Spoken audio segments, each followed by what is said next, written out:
Hello. अब हम बात करते हैं सवाई जयसिंह की। इससे पहले कौन सा राजा था हमारा? वो था मिर्ज़ा राजा जयसिंह। ठीक है, उसका कार्यकाल हमने पढ़ लिया। उसके बाद में कौन राजा बनता है उसका हम देखते हैं।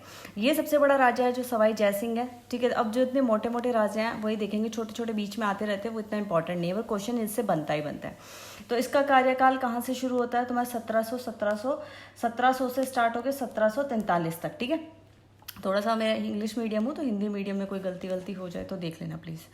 अब इसके बीच में जो मिर्ज़ा राजा जयसिंह है और ये सवाई जयसिंह के बीच में एक राजा बनता है जिसका नाम है विष्णु सिंह या फिर बीसन सिंह। ठीक है, विष्णु सिंह या फिर बीसन सिंह। इसका कार्यकाल जो रहता है तुम्हारा 1667 से 1700 के बीच में रहता है।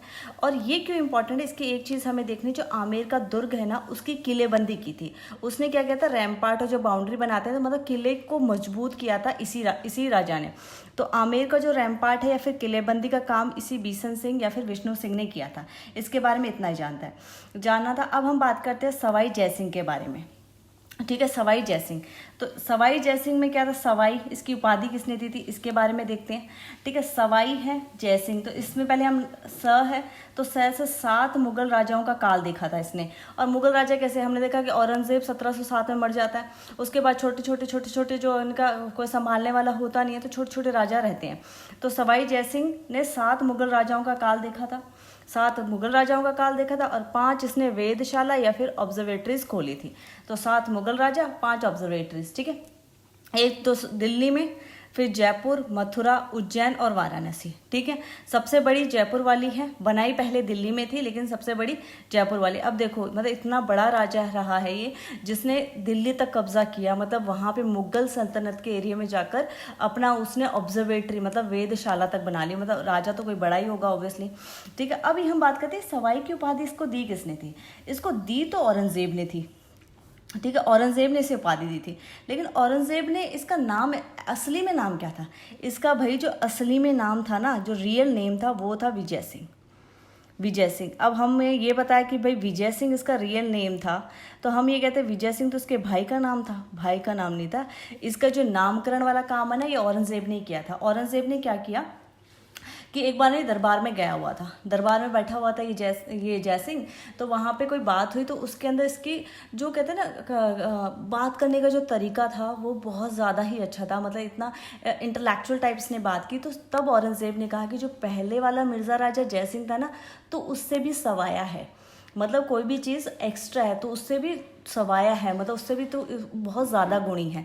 तो फिर उसने कहा कि जो तेरा भाई है ना जिसका नाम विजय सिंह, जिसका नाम जय सिंह है और तेरा नाम विजय सिंह है, तो इसने नाम में उल्टा कर दिया कि तो पहले वाले जो जय सिंह है ना उससे सवाया। तो इसका जो नाम है रियल नेम वो विजय सिंह था। औरंगजेब ने इसका नामकरण करके सवाई जय सिंह कर दिया, उसके भाई का नाम विजय सिंह कर दिया। ठीक है, इसका रियल नेम यही था भाई, इसका रियल नाम यही था। तो ये चीज़ रखना, मतलब औरंगजेब क्या आदमी था, मतलब हमारे राजाओं का उसने नामकरण कर लिया, बात तो कुछ है ही। अब इसके कुछ इंपॉर्टेंट तारीखें जो हम याद करते हैं, थोड़ा लंबा टॉपिक रहने वाला है, मैं छोटी छोटी वीडियोस में इसको कर लूँगी। ठीक है, क्योंकि ऐसा मेरा फ़ोन ही थोड़ा सा ऐसा है। अब हम बात करते हैं इसके मेन डेट कौन सी है। 1708 हमें याद रखनी है। क्यों? क्योंकि वो देबारी समझौते के लिए जानी जाती है। वो क्या हम अभी आगे देखेंगे। ठीक है, 1727 में जयपुर बसाया गया था, जयपुर एज अ कैपिटल। ठीक है, पहले कौन सी थी? आमेर थी। आमेर किसने बनाई? कोकिल देव ने बनवाई थी। ठीक है, उसके बाद तुम्हारा 1734 उसमें हुड्डा सम्मेलन हुआ था। क्यों हुआ था, क्या था, वो हम देख लेंगे।